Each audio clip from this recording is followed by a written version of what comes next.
Boa noite.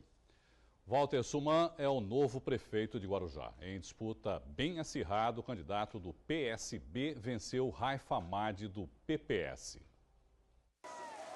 Com apenas 2.646 votos de diferença, Walter Suman, do PSB, venceu o segundo turno e foi eleito para ser o prefeito de Guarujá pelos próximos 4 anos. Ele recebeu 79.702 votos, o que equivale a 50,84% do total. Raifa Hamad, do PPS, teve 77.056 votos, o que equivale a 49,16% dos sufrágios.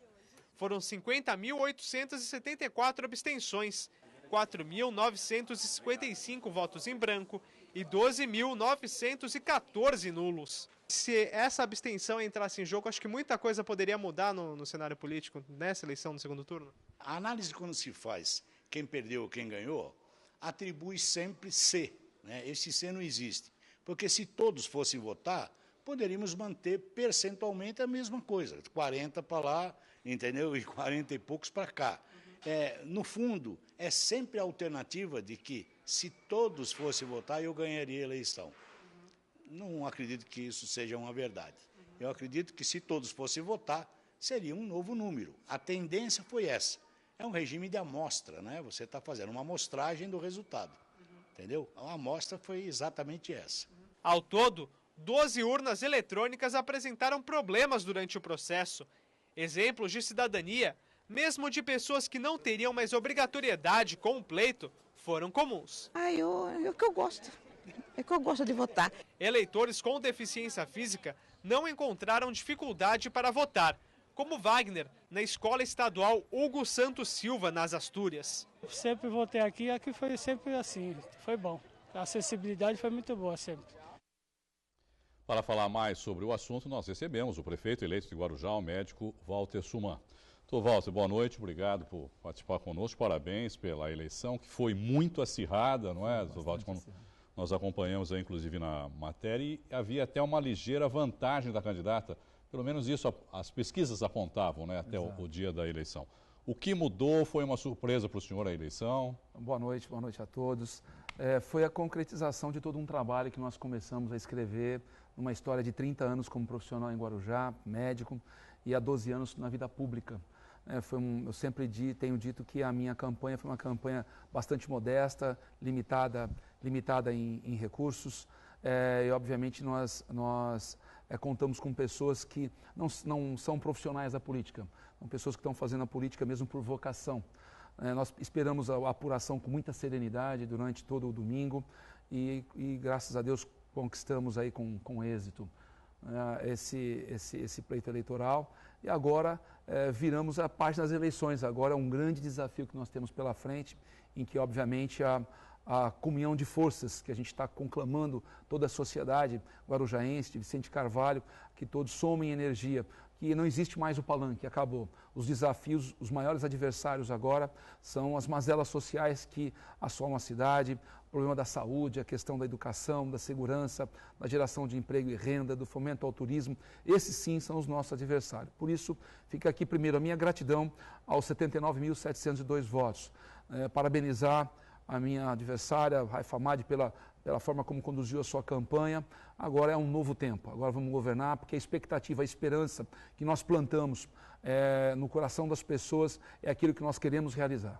A diferença foi de 2.646 votos, né, doutor Walter? Isso. E em alguns momentos, eu estava comentando, o senhor também estava acompanhando lá pelo site do TSE, a diferença chegou a ficar em 400 votos aproximadamente. Em algum momento, o senhor esteve na frente o tempo todo, desde a abertura das urnas. Sim. O senhor chegou a acreditar que houvesse uma virada nessa apuração? Tudo pode ser possível num processo de apuração, mas como a gente vinha à frente o tempo todo mesmo, tendo havido uma caída, é óbvio que assim que quando eu recebi a informação que estavam chegando as urnas de Vicente Carvalho e Itapema, eu fiquei mais tranquilo, porque eu sempre tive uma votação muito expressiva em Vicente Carvalho e acabou se concretizando mesmo. Eu sabia que ia ser uma disputa muito acirrada desde o início. Nós crescemos muito no segundo turno. Basicamente, nós saímos de 36.611 votos para 79 mil. Então, houve um crescimento significativo. Enfim, agora é um novo tempo para que Guarujá respire novos tempos, que a gente resgate, enfim, aquela pérola do Atlântico que perdemos há um tempo atrás. O senhor fala em novos tempos, em novo sistema, novas maneiras de governar, não é, a cidade. O senhor já foi vereador, quer dizer, tem conhecimento da cidade, conhece de alguma maneira a estrutura da cidade, já participou de uma chapa, inclusive, né, com o Farid Maadi, que é o marido da candidata que o senhor venceu hoje. O que as pessoas podem esperar de inovação na forma de gerir a cidade? Porque o maior problema hoje da cidade, o senhor falou inclusive aqui no debate, é gestão, na verdade. Porque dinheiro, a gente sabe que a maioria delas não tem realmente. A palavra é trabalho, é comprometimento, é gente certa no lugar certo, é a meritocracia vigorando. É óbvio que durante toda essa caminhada, nós tivemos uma série de problemas, de enfrentamentos. O que a gente sabe hoje é que o país está sob aí a égide de uma PEC 241, que é uma nova lei de responsabilidade fiscal. Houve uma redução significativa do repasse do fundo de participação dos municípios, isso de 99 bilhões para 84 bilhões. Houve uma queda da arrecadação significativa, creio que talvez na maioria dos municípios da Baixada Santista, do país como um todo, em especial o Guarujá. Então, é necessário promover um choque de gestão, uma reforma administrativa, uma revisão de contratos, de custos, redução de cargos comissionados, secretarias, ou seja, aquilo que eu sempre tenho dito, em época de crise, ou mesmo em época de que não estejamos em crise, mas não se pode gastar além daquilo que se arrecada. Cofre público é algo muito sério, por isso o meu compromisso é de muito trabalho, de um governo muito transparente, baseado nos princípios constitucionais da legalidade, da moralidade, da impessoalidade, da publicidade, da eficiência, né, e convocando sempre a todos amplo diálogo com o funcionalismo público, com o terceiro setor, com a classe política, que vai ser fundamental para que a gente avance em muitas coisas. Guarujá, infelizmente, uma história crônica de revanchismo tem atrasado a nossa cidade, tem impedido o crescimento da nossa cidade.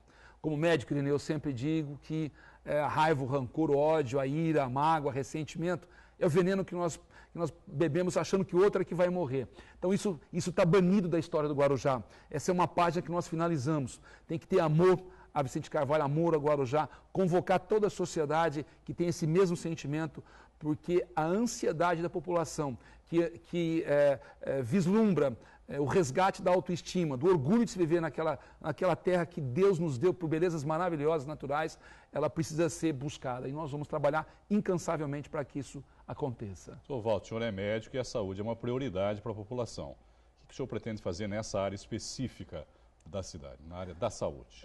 Saúde pública, como em toda gestão, profissionalismo. Precisamos ter logística, precisa ter informatização, precisamos ter humanismo, precisamos ter classificação de risco, acolhimento das pessoas.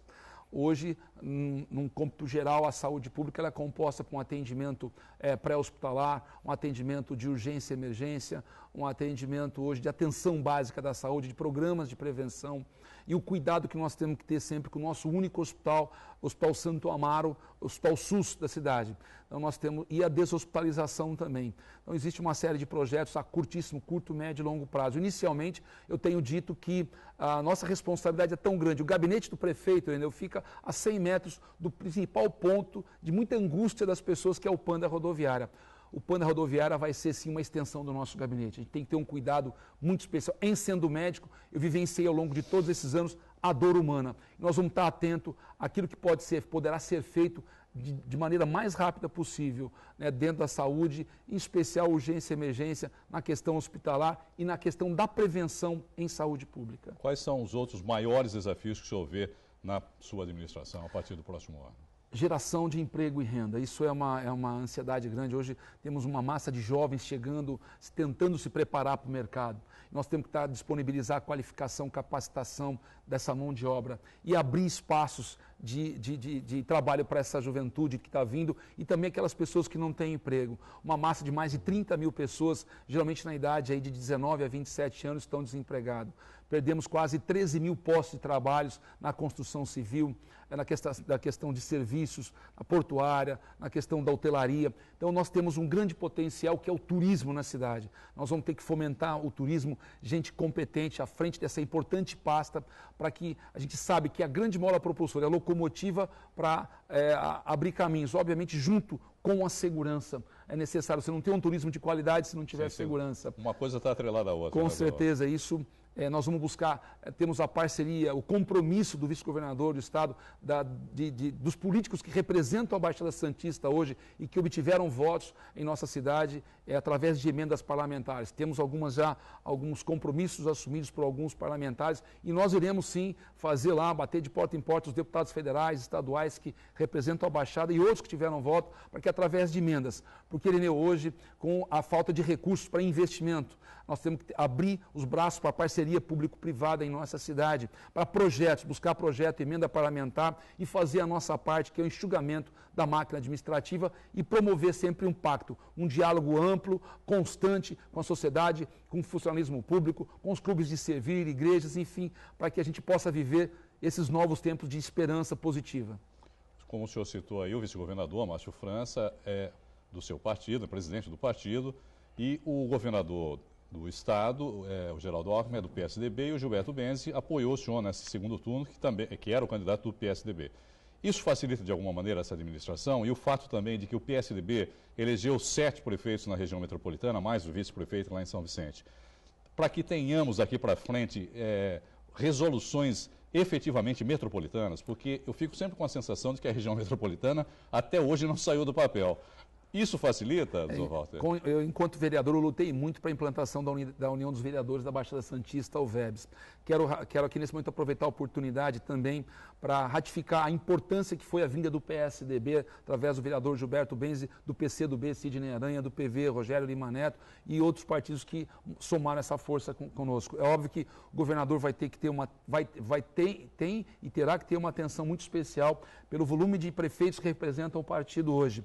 Vai ser um movimento através da agenda do Condesb junto ao governo do Estado.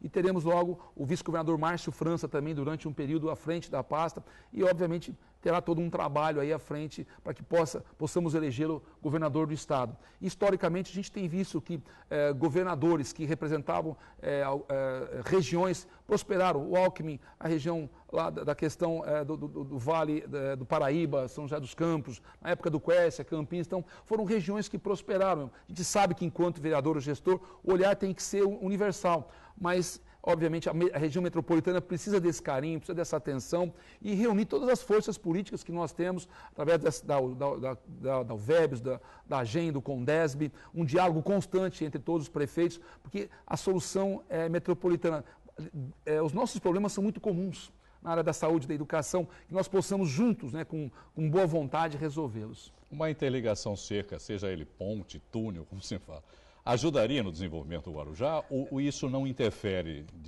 no desenvolvimento da cidade? Eu vejo como seria uma cereja do bolo da metropolização hoje. É um sonho de décadas, na realidade, decantada em versos e prosa já há muitos anos. Desde o ex-prefeito Oswaldo Justo. Isso vem de longa data, é um anseio. Né? A gente vivencia aí o drama, da questão das travessias, a angústia que muitas pessoas, prejuízos materiais e outros que por conta de uma travessia.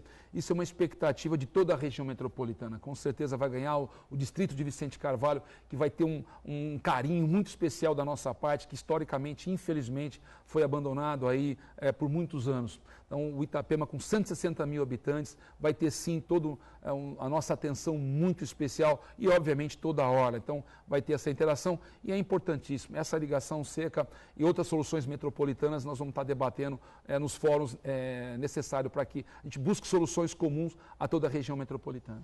A autonomia de Vicente Carvalho, eu perguntei sobre isso para o senhor no debate, passa obrigatoriamente pela decisão da população?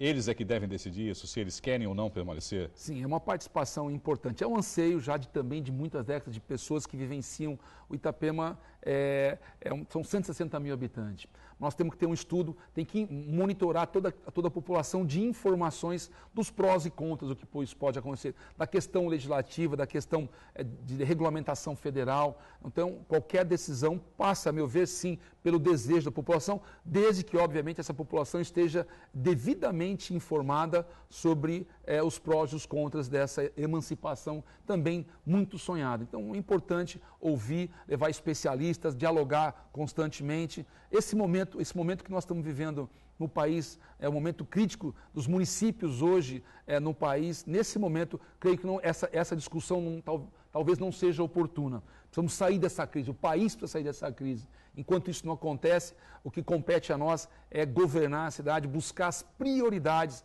as urgências, para que a gente possa fazer um diagnóstico agora já num governo de transição. 25 dias se passaram já no segundo turno, e nós temos 2 meses. Daqui a 2 meses, 1 milhão de pessoas estarão passando pelas nossas praias Réveillon. Então, nós temos aí 2 meses de muito trabalho no governo de transição para fazer um diagnóstico de como está e quais serão as medidas iniciais que nós deveremos tomar. Walter, no segundo turno a gente costuma dizer o seguinte, que o jogo começa 0-0 de novo, porque aí os tempos são iguais, são 2 candidatos. Queria que o senhor falasse um pouquinho a respeito disso e também da importância da participação em debates, por exemplo, como o senhor participou aqui conosco no debate da Santa Cecília TV. No segundo turno nós crescemos bastante. É óbvio que nós contamos aí com a vinda do PSDB, dos partidos que se alinharam conosco, mas eu sempre acreditei muito na minha força de trabalho, na minha doação a Guarujá, minha doação ao Vicente Carvalho. Sendo médico, a gente vivencia muito, Irineu, a dor humana. Então, sempre tive excelentes votações em 2004, 2008, 2014 e agora. Então, é óbvio que foi uma nova eleição, a gente sabia disso, sabíamos que nós tínhamos um potencial de crescimento muito grande, mas também lutando com uma equipe de trabalho reduzida, muito diminuta, com recursos materiais e recursos de campanha muito pequenos. Mas, graças a Deus, tudo fluiu de acordo com a expectativa das pessoas que nos acompanharam. O Guarujá vai voltar a ser a pérola do Atlântico, doutor Walter, porque a pérola anda meio ofuscada ultimamente, né? Sabe que eu sempre digo que nós temos que, o receptivo da nossa cidade, hoje eu sempre falo, é feito, infelizmente, por pessoas em condição de vulnerabilidade social. Cidades turísticas com potencial turístico, você tem um pórtico, você tem base de segurança, você tem jovens distribuindo material, panfletos dos principais pontos turísticos.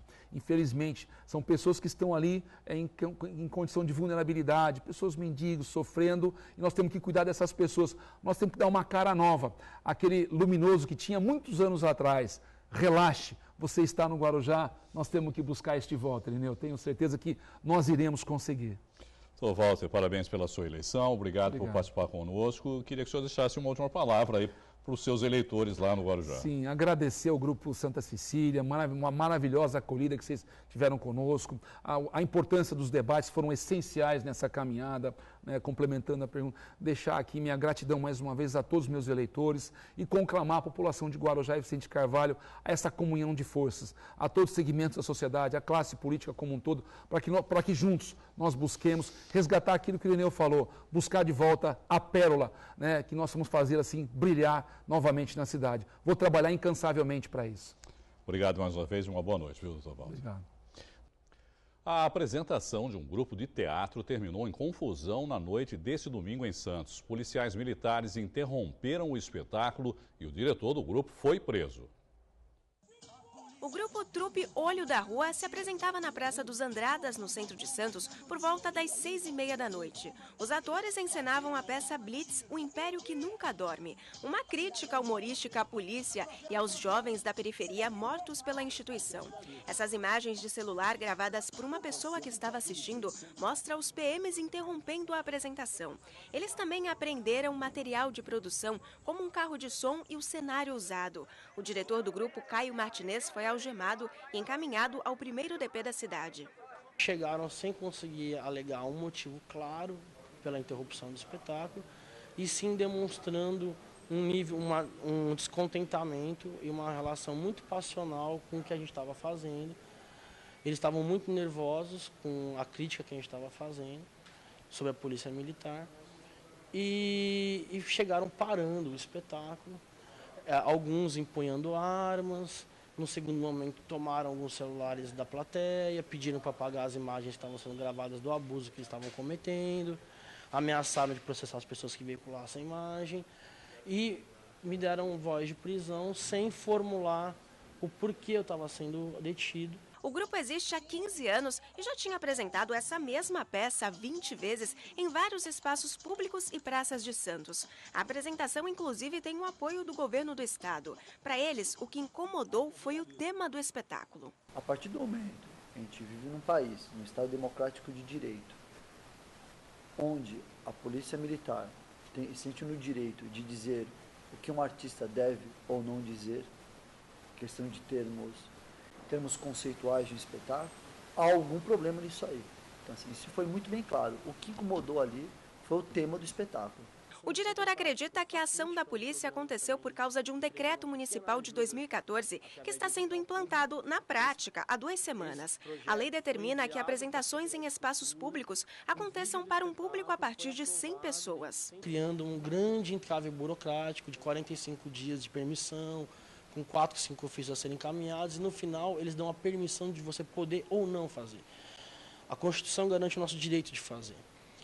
Esses espetáculos que a gente fez ontem nem se enquadram nessa questão, mas isso já é um clima de animosidade que está sendo criado nas 2 últimas 3 semanas com diversas atividades no espaço público, onde houve uma mediação com a Prefeitura, a Guarda Municipal recuou nessa estratégia até que eles pudessem adequar a um decreto novo, mas infelizmente a Polícia Militar não recuou e ontem eles ultrapassaram todos os limites do respeito às liberdades democráticas do país, fazendo o que eles fizeram. Por meio de nota, a Polícia Militar afirmou que irá analisar a conduta dos PMs. A oficial que participava da ocorrência será ouvida e os organizadores do evento serão convidados a prestar informações sobre a atuação dos militares. A crítica está contida na estética do espetáculo, então alguns aspectos de uma violência descabida na instituição Polícia Militar a gente tipifica nos nossos figurinos. Em nenhum momento a gente reproduziu fielmente o figurino deles, a farda deles, e sim criou um universo estético desse ponto da crítica que a gente gostaria de fazer. Eles não têm capacidade subjetiva de classificar o que é arte e o que não é arte. Tomaram essa liberdade ontem e é uma situação que remonta à ditadura e à censura que ocorreu na cidade de Santos e no Brasil todo. Nós questionamos a Prefeitura de Santos sobre a ação da Guarda Municipal. Em nota, nos foi respondido que o órgão público não foi comunicado previamente da apresentação de ontem. A intervenção da Polícia Militar, segundo a Prefeitura, foi de iniciativa própria, considerando o conteúdo da peça apresentada.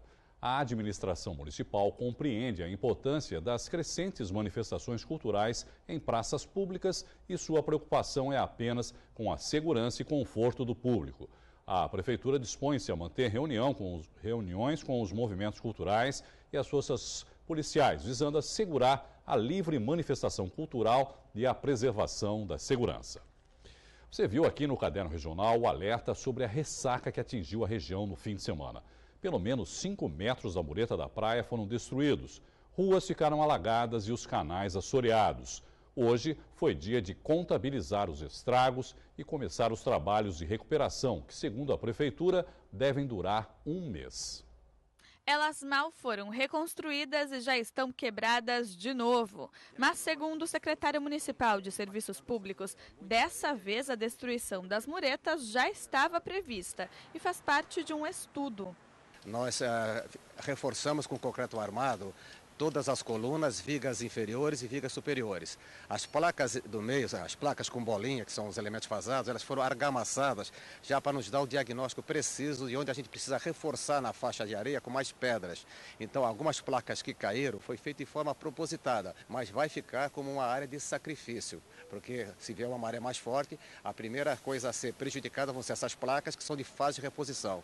Assim que elas caírem, a gente repõe com facilidade, mas vai nos dar um diagnóstico de quais são os pontos em toda a orla que é preciso você agir com mais firmeza.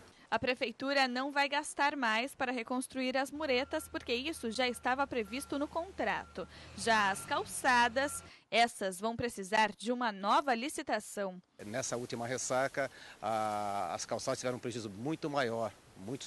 Muito mosaico saiu, os buracos aumentaram, então vamos levantar isso para ver se realmente é preciso fazer esse aditamento ou não no contrato. Desta vez a ressaca não atingiu só a ponta da praia. Estas imagens feitas com um celular no sábado à tarde mostram que a água do mar invadiu a rua até o Canal 3. O resultado foi muito congestionamento e vários trechos alagados. Ainda hoje era possível ver o estrago. A rua Jorge Tibiriçá continua tomada pela água. Isso aqui é um caos, sempre foi assim. Há muitos anos que é assim. Aqui no Canal 3 ninguém mais precisa de ponte para atravessar não, viu? A força do mar foi tão grande que arrastou uma quantidade enorme de areia e o canal ficou assim. Isso porque na semana passada a Prefeitura havia acabado de concluir as obras de desassoreamento em todos os canais. Mas tudo precisa ser feito de novo e desta vez o trabalho é ainda maior. As máquinas já começaram o serviço. Só assim as ruas alagadas vão ter para onde escoar, porque o sistema de drenagem está ligado ao canal. Quem passou hoje pela praia se surpreendeu com o cenário. Dos 5 anos já que eu moro aqui em Santos, é a primeira vez que eu vejo uma ressaca tão forte dessa que cobriu todo o canal, os canais em todos, né, de areia, nessa situação. Eu tô meio assustada, né, porque eu nunca vi assim, desse jeito. Mas não foi só na praia que a alta da maré fez estragos. Na zona noroeste, ruas ficaram alagadas e nas outras cidades também houve prejuízos. Na praia do Gonzaguinha, em São Vicente, as ondas cobriram toda a calçada e a avenida ficou alagada. No Jardim Casqueiro, em Cubatão, também houve alagamento. A edição de hoje fica por aqui. Você pode enviar fotos, vídeos e sugestões para o WhatsApp da redação. O número é o 991411430. Você também continua bem informado pelo Santa Portal. Volto amanhã. Tchau.